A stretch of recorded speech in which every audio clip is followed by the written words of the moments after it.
नमस्कार दोस्तों, विद्यादीप में आपका स्वागत है। आज हम 18 मार्च करंट अफेयर की प्रमुख घटनाओं को विस्तार से समझेंगे। बिल्कुल। और आज की ये चर्चा उन सभी के लिए बहुत महत्वपूर्ण है जो आगामी प्रतियोगी परीक्षाओं की तैयारी कर रहे हैं। जी, आज हम 10 ऐसे महत्वपूर्ण प्रश्नों पर चर्चा करेंगे जो सीधे तौर पर परीक्षा के लिए उपयोगी हैं। तो बिना किसी अतिरिक्त बात के सीधे अपने पहले प्रश्न की ओर बढ़ते हैं। जी बिल्कुल, शुरू करते हैं। तो शिक्षा के क्षेत्र में तकनीकी विकास और विद्यार्थियों की मदद के लिए सरकार के नए कदमों से जुड़ा हमारा पहला प्रश्न है। शिक्षा मंत्रालय द्वारा प्रतियोगी परीक्षाओं की तैयारी कर रहे विद्यार्थियों की सहायता हेतु साथी ऐप किस संस्थान के सहयोग से तैयार किया गया है? इस प्रश्न का सही उत्तर है option D, IIT Kanpur. IIT Kanpur. जी। अब परीक्षा की दृष्टि से कुछ और महत्वपूर्ण बिंदु सीधे देख लेते हैं। आईआईटी मद्रास द्वारा कृषि अवशेषों से इको फ्रेंडली पैकिंग का निर्माण किया गया है। अच्छा। और आईआईटी धनबाद में प्राचीन भारतीय विज्ञान पर राष्ट्रीय सम्मेलन आयोजित हुआ है। पूर्वी हिमालय में ग्लेशियरों की निगरानी के लिए आईआईटी गुवाहाटी में नई सुविधा शुरू की गई है। राइट। इसके अलावा हनीवेल कंपनी के साथ आईआईटी मुंबई द्वारा सस्टेनेबिलिटी स्किल्स हब की शुरुआत हुई है।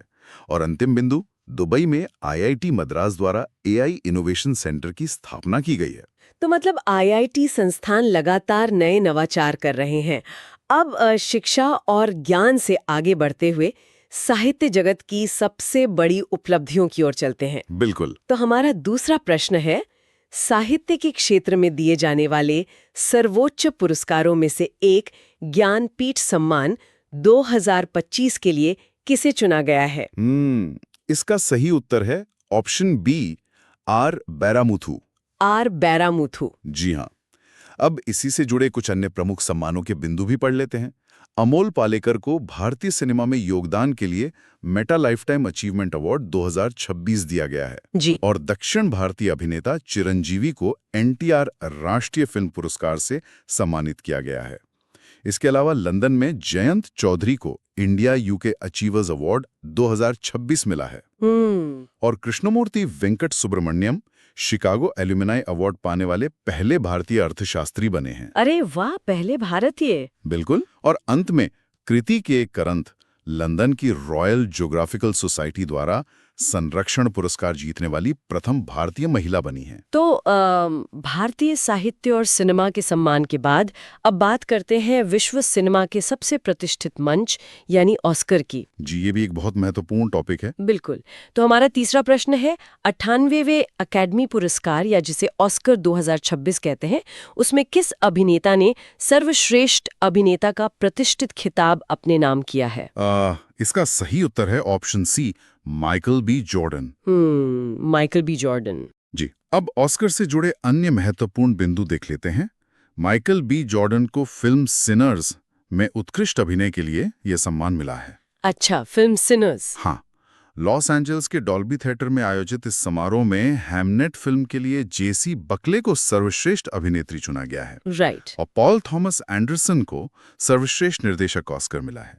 इस समारोह की मेजबानी कोनन ओब्रायन ने की है। और भारत की तरफ? भारत की आधिकारिक प्रविष्टि के रूप में नीरज घयावान निर्देशित फिल्म होम बाउंड को भेजा गया था। जी, होम बाउंड। मनोरंजन जगत से निकलकर अब खेल के मैदान की ओर बढ़ते हैं, जहां भारतीय क्रिकेट के दिग्गजों को सम्मानित किया गया है। बिल्कुल, क्रिकेट से तो हमेशा प्रश्न बनते ही हैं। हाँ, तो चौथा प्रश्न ये है, बीसीसीआई नमन पुरस्कार 2026 में colonel CK Naidu lifetime achievement award से किन क्रिकेटरों को संयुक्त रूप से सम्मानित किया गया है? इसका सही उत्तर है ऑप्शन बी, राहुल द्रविड़ और रॉजर बिन्नी। राहुल द्रविड़ और रॉजर बिन्नी। जी। अब इसके अन्य महत्वपूर्ण बिंदु देख लेते हैं। भारतीय क्रिकेट में अभूतपूर्व योगदान के लिए बीसीसीआई द्वारा यह सम्मान दिया जाता है। राइट। और महिला वर्ग में लाइफ टाइम अचीवमेंट अवार्ड पूर्व कप्तान मिताली राज को दिया गया है। मिताली राज। इसके अलावा पुरुषों में शुभमन गिल और महिलाओं में स्मृति मंधाना को सर्वश्रेष्ठ अंतर्राष्ट्रीय क्रिकेटर यानी पॉली उम्ब्रिगर पुरस्कार मिला है। अच्छा। और अंतिम बिंदु, बेस्ट इंटरनेशनल डेब्यू का अवार्ड पुरुष वर्ग में हर्षित राणा तथा महिला वर्ग में एन श्री चरणी को दिया गया है। तो खेल की उपलब्धियों के बाद अब विज्ञान की एक ऐसी खोज की बात करते हैं जी। जो समुद्र की अथाह गहराइयों में हुई है, और वो भी प्रकाश के बिना। ये वाकई एक बहुत ही हैरान करने वाली खोज है। बिल्कुल। तो पांचवा प्रश्न है, वैज्ञानिकों ने लगभग 4000 मीटर की गहराई पर किस महासागर में डार्क ऑक्सीजन की खोज की है? इसका सटीक उत्तर है ऑप्शन डी, प्रशांत महासागर। प्रशांत महासागर। जी। इस खोज के कुछ महत्वपूर्ण बिंदु इस प्रकार हैं। यह खोज क्लैरियन क्लिपर्टन जोन यानी CCG में हुई है, जहां सूर्य का प्रकाश बिल्कुल नहीं पहुंचता। तो फिर ऑक्सीजन कैसे बनी? प्राकृतिक रूप से पाए जाने वाले पॉलीमेटालिक नोड्यूल्स द्वारा होने वाली इलेक्ट्रोलिसिस प्रक्रिया से इस ऑक्सीजन का निर्माण होता है। अच्छा, इलेक्ट्रोलिसिस प्रक्रिया से। बिल्कुल। और भौगोलिक दृष्टिकोण से प्रशांत महासागर दुनिया का सबसे विशाल और सर्वाधिक गहरा समुद्री क्षेत्र है। राइट। तो प्राकृतिक चमत्कारों को समझने के बाद अब बात करते हैं प्राकृतिक आपदाओं से बचाव के लिए तय किए गए सुरक्षा मानकों की। प्रशासनिक और सुरक्षा मानकों पर भी अक्सर सवाल आते हैं। जी। तो हमारा छठा प्रश्न है, भारतीय मानक ब्यूरो या BIS ने 2025 के नए भूकंप रोधी कोड को हटाकर पुनः किस पुराने मानक कोड को प्रभावी कर दिया है? इसका सही उत्तर है option C, IS 1893.2016 code. IS 1893-2016। जी बिल्कुल। इसके महत्वपूर्ण बिंदु देख लेते हैं। आवास एवं शहरी कार्य मंत्रालय द्वारा सुरक्षा संबंधी चिंताएं जताए जाने के बाद 2025 के सिस्मिक नियमों को निरस्त किया गया है। अच्छा। और ये बहाल किया गया पुराना कोड भारत को भूकंपीय संवेदनशीलता के आधार पर 4 मुख्य जोनों में वर्गीकृत करता है, जोन 2 से जोन 5 तक। जी, जोन 2 से 5 तक। हाँ, और एक और महत्वपूर्ण बिंदु, हालिया नियुक्तियों में संजय गर्ग को BIS के महानिदेशक की जिम्मेदारी सौंपी गई है। राइट। तो आधुनिक सुरक्षा मानकों के बाद अब इतिहास के पन्नों को पलटते हैं और मध्यकालीन भारत की एक महत्वपूर्ण खोज पर नजर डालते हैं। इतिहास के सवाल हमेशा स्कोरिंग होते हैं। बिल्कुल। तो सातवां प्रश्न है, मध्यकालीन युग के उड़ीसा के गजपति शासकों से जुड़ा एक ऐतिहासिक तेलुगु शिलालेख हाल ही में किस राज्य में प्राप्त हुआ है? इसका उत्तर है ऑप्शन ए, आंध्र प्रदेश। आंध्र प्रदेश। जी। अब आंध्र प्रदेश से जुड़े कुछ अन्य समसामयिक बिंदु भी पढ़ लेते हैं। अमरावती में देश के पहले क्वांटम और AI विश्वविद्यालय NAILET की स्थापना की गई है। और मानव वन्यजीव संघर्ष कम करने के लिए प्रोजेक्ट हनुमान की शुरुआत हुई है। कुरनूल में अनमैन्ड एरियल व्हीकल पर प्रिसिजन गाइडेड मिसाइल V3 का सफल परीक्षण किया गया है। अच्छा। इसके साथ ही राज्य में विधायकों की उपस्थिति के लिए AI आधारित डिजिटल प्रणाली लागू की गई है। राइट। और एक आखिरी बिंदु, प्रसिद्ध पोंड्रों खादी को भौगोलिक संकेत यानी GI टैग प्रदान किया गया है। तो इतिहास की प्राचीन धरोहरों को सहेजने की बात के बाद अब सिनेमाई इतिहास के उस पन्ने की बात करते हैं जिसे हमने हाल ही में खो दिया है। जी, निधन से जुड़े प्रश्न भी प्रतियोगी परीक्षाओं का अहम हिस्सा होते हैं। बिल्कुल।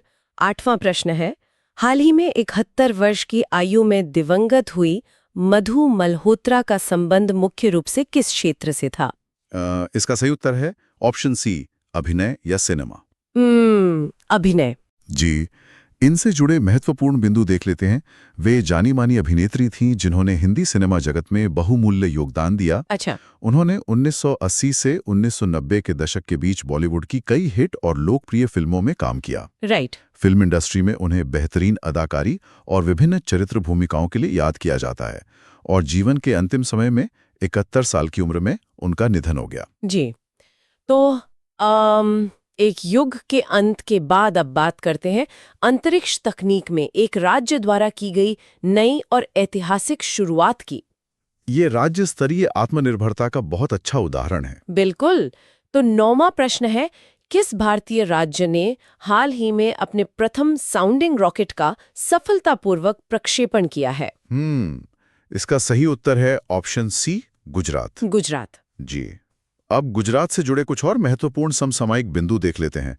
साणंद में भारत का पहला सेमीकंडक्टर निर्माण संयंत्र स्थापित होकर तैयार हो गया है। अरे वाह, भारत का पहला संयंत्र। बिल्कुल। और नवाचार को बढ़ावा देने के लिए हर स्टार्ट 5.0 की शुरुआत की गई है। ग्रामीण क्षेत्रों में इंटरनेट कनेक्टिविटी के लिए SpaceX स्टारलिंक के साथ साझेदारी हुई है। स्टारलिंक के साथ। जी। इसके अलावा भारत की कुल नवीकरणीय ऊर्जा में इस राज्य का 16.5% योगदान है। अच्छा। और एक और महत्वपूर्ण बिंदु, करुणा अभियान के अंतर्गत पिछले एक दशक में 1.18 लाख से अधिक बेजुबान पक्षियों की जान बचाई गई है। राइट। तो अंतरिक्ष की ऊंचाइयों को छूने के बाद अंत में बात करते हैं अंतर्राष्ट्रीय मुक्केबाजी रिंग में भारत का परचम लहराने की। जी, खेलों में भारत का प्रदर्शन हमेशा गर्व की बात होती है। बिल्कुल। तो आज का हमारा 10वां और अंतिम प्रश्न है, बैंकॉक में आयोजित वर्ल्ड बॉक्सिंग फ्यूचर्स कप में भारतीय मुक्केबाज चंद्रिका पुजारी ने कौन सा पदक अपने नाम किया है? इसका सही उत्तर है ऑप्शन बी, स्वर्ण पदक। स्वर्ण पदक। जी हाँ, इसके महत्वपूर्ण बिंदु कुछ इस प्रकार हैं। यह अंतर्राष्ट्रीय मुक्केबाजी प्रतियोगिता थाईलैंड की राजधानी बैंकॉक में संपन्न हुई। जी। चंद्रिका पुजारी ने बेहतरीन खेल से इस स्पर्धा में प्रथम स्थान हासिल किया और इस जीत के साथ उन्होंने भारत के लिए सर्वोच्च मेडल पक्का किया है। राइट। और अंतिम बिंदु, विश्व स्तर पर उभरते मुक्केबाजों की प्रतिभा निखारने के लिए यह प्रमुख खेल आयोजन है। तो दोस्तों, ये था आज के सभी महत्वपूर्ण प्रश्नों का सीधा विश्लेषण। अब समय है आज की चर्चा से जुड़े एक बेहद सरल प्रश्न का।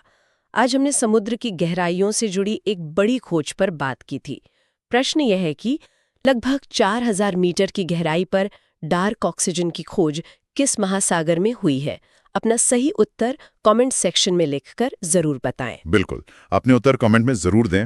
वीडियो देखने के लिए बहुत बहुत धन्यवाद। यदि आपको ये वीडियो उपयोगी लगा हो तो वीडियो को लाइक करें, कमेंट करें और अधिक से अधिक शेयर करें।